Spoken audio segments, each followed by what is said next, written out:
So yun yung kailangang i-develop ito niya. Are. Wow! Are. Pag tinignan mo yung tira ni Paeng Are na yun, may foul pa eh. Di ba? Pero nilet go ng ating mga referee. Escamis.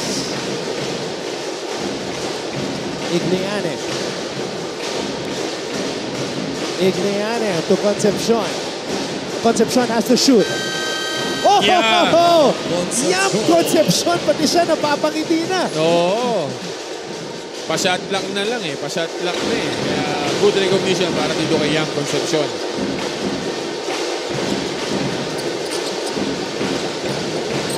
Aguilar.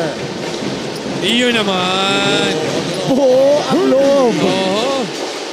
Yun ang 38% para dito kay Nico Aguilar. Pagka naiiwan mo ng libre-libre, walang hiya-hiya dito sa batang ko. Pininipensahan niya ngayon si Escamis, ha? Traveling. Medyo na pipilit itong si Jubilia. Ito yung tira ni Paeng Are. Step back. Ito rin yung pa-shot lang na natira ni Yam Concepcion.